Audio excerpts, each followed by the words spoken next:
เมษาวันคล้ายวันเกิดทานหนูหักภูมิสวรรค์ผู้นำที่แสนเคารพหักวันที่เมษาวันคล้ายวันเกิดอดีตประธานประเทศแห่งสปปลาวประธานหนูหักภูมิสวรรค์เกิดเมื่อวันที่เมษาปี1914ประธานประเทศแห่งสปปลาวผู้ที่3ผู้นำพรรครัฐการนำปฏิวัติรุ่นทำอิฐของการปฏิวัติเพิ่นแม่นผู้หนึ่งที่เป็นแบบอย่างที่ดีที่สุดในการเสียสละเพื่อประเทศชาติหนึ่งในการแสดงออกของเพิ่นเช่นตัวอย่างศูนย์กลางพรรคตกลงอยากสร้างเรือนหลังใหญ่หลังงามๆให้เพิ่นแต่ลูกตอบว่าขอบใจที่มีความหวังดีต่อเฮาว่าอยู่คือแนวนี้ก็ดีแล้วคิดถึงสมัยทำการต่อสู้กู้ชาติพวกเฮายังพากันนอนอยู่ในป่าดงนอนอยู่ในถ้ำหรือกองกกไม้ใหญ่ถากกัดยุงกินฝนตกห้ำใส่หัวก็ยังอยู่ได้อยู่คือแนวนี้แมนดีหลายแล้วกำแพงว่ามันเอ็นเอียงจะล่มก็เอาไม้แข็งๆไปค้ำไว้บ่ให้มันล่มเอาเงินก่อนนั้นไปช่วยเหลือประชาชนที่พวกเขายังทุกข์ยากอยู่จะดีกว่าเน้อถ้าปลุกให้เฮาใหม่ใหญ่งามเฮาจะบ่อยู่เพราะคิดอายประชาชนเน้อฐานหนูหักผู้เป็นแบบอย่างให้แก่ลูกหลานพ่อแม่ประชาชนในการใช้ชีวิตที่เรียบง่ายประหยัดมัธยัสถ์ใช้ชีวิตติดแถกับประชาชนลงถึงกกถึงหากฐานและความดีมีระเบียบวินัยสมคำลำลือที่ว่าพอเฒ่าแสงสว่างเป็นผู้นำที่นำเอาแสงสว่างเข้าประชาชนในทุกคนทุกแห่งประชาชนยังเว้าให้เพิ่นว่าพอเฒ่ามีเสื้อพื้นเดียวนุ่งมาแล้วก็ซักพร้อมมื้ออื่นไปประชุมก็นุ่งพื้นนั่นต่อเนื่องในโอกาสคำนับรับตอนวันสำคัญต่างๆของพรรครัฐของศาสตร์โดยเฉพาะ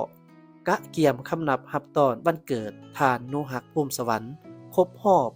111ปีเมษายน1914หาเมษายน2025มาฮอดนี้เพื่อระลึกถึงคุณงามความดีและผลงานอันใหญ่หลวงของทานหนูหักภูมิสวรรค์ที่ได้เสียสละอุทิศตนเพื่อประเทศชาติเพื่อประชาชนในระยะที่ผ่านมาประเทศชาติจารึกบุญคุณลูกหนูหักภูมิสวรรค์ครบรอบ115ปีวันคล้ายวันเกิดของลูกประโยชน์ของประชาชนต้องมาก่อนนี่แม่นข้อคิดจากลูกหนูหักภูมิสวรรค์หลายเทื่อมีพนักงานการจัดตั้งมาบอกว่าจะมางเฮือนหลังเก่าแล้วปลุกหลังใหม่ให้ใหญ่ให้งามกว่าเก่านับทางหัวกำแพงก็เอ็นเอียงจะล่มอยู่แล้วเพิ่นบอกกับพนักงานที่มีความหวังดีนั่นว่าขอบใจที่มีความหวังดีต่อเฮาว่าอยู่คือแนวนี่ก็ดีแล้วคิดถึงสมัยทำการต่อสู้กู้ชาติพวกเฮายังพากันนอนอยู่ในป่าดงนอนอยู่ในถ้ำนอนอยู่กองกกไม้ใหญ่ถากกัดยุงกินฝนตกห้ำใส่หัวก็ยังอยู่ได้อยู่คือแนวนี้แม่ดีหลายแล้วกำแพงว่ามันเอ็นเอียงจะล่มก็เอาไม้แข็งไม้มาค้ำไว้บ่ให้มันล่มเอาเงินก่อนนั่นไปช่วยเหลือประชาชนที่พวกเขายังทุกข์ยากอยู่จะดีกว่าเน้อถ้าปลุกให้เฮาใหม่ใหญ่งามเฮาจะบ่อยู่เพราะคิดอายประชาชนเน้อนี่แม่นเป็นอีกหนึ่งคำเว้าของผู้ที่รักษาส่วนรถ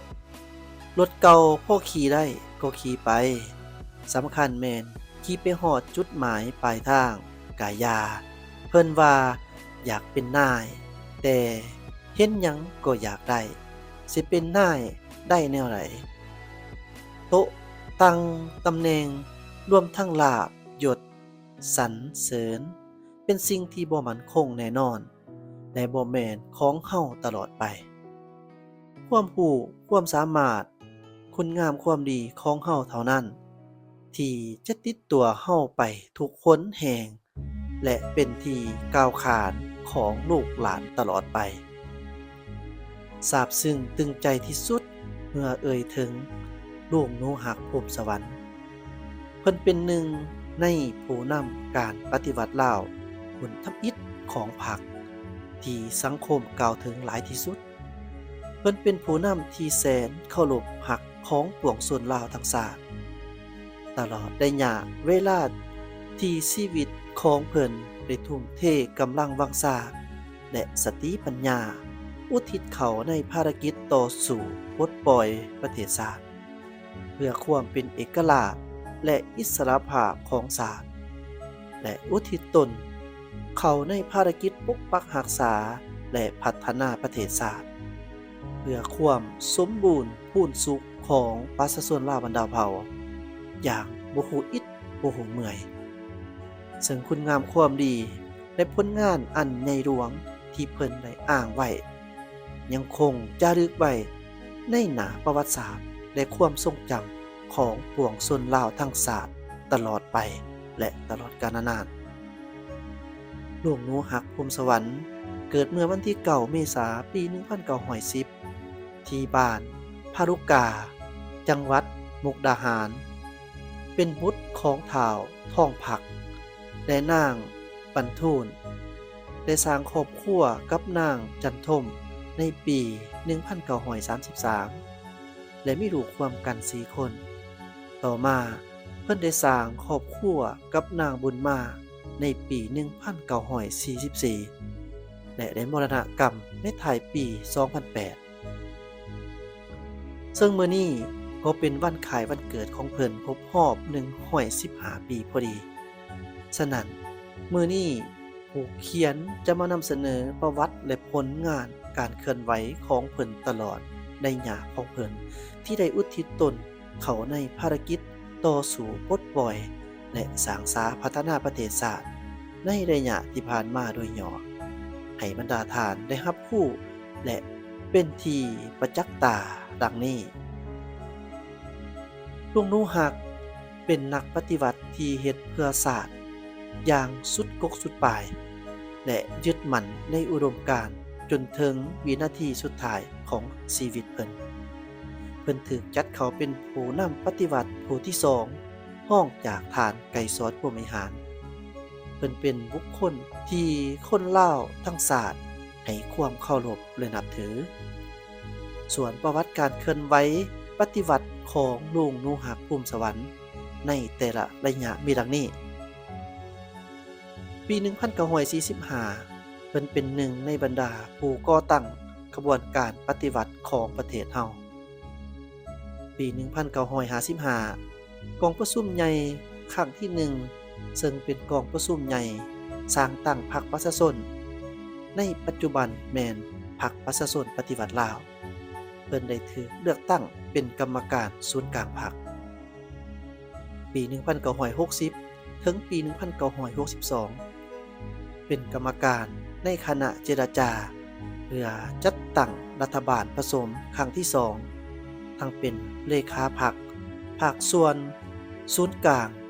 อยู่ข้างไขแขวงเชียงขวางเป็นผู้ชี้นำภาคส่วนเข้าร่วมในรัฐบาลผสมเดือน 4 ปี 1982 และเดือน 11 ปี 1986 เพิ่นได้การแต่งตั้งเป็นห้องประธานสภารัฐมนตรีผู้ที่ 1ทั้งเป็นผู้ประจำการสภารัฐมนตรี4นำกลุ่มเศรษฐกิจลุงหนูหักภูมิสวรรค์ได้รับการเลือกตั้งเป็นกรรมการศูนย์กลางพรรคในกองประชุมใหญ่ครั้งที่ 1 ครั้งที่ 2 ครั้งที่ 3 ครั้งที่ 4 และครั้งที่ 5 ของพรรคในปี 1955 ปี 1972 ปี 1982 ปี 1986 และปี 1991 เพิ่นได้รับการเลือกตั้งเป็นกรรมการกรมการเมืองศูนย์กลางพรรคนับแต่กองประชุมใหญ่ครั้งที่2ถึงกองประชุมใหญ่ครั้งที่5ดำรงตำแหน่งเป็นประธานประเทศในปี 1992 หาปี 1998 หาปีกับ91 วันเพื่อได้รับการแต่งตั้งเป็นที่ปรึกษา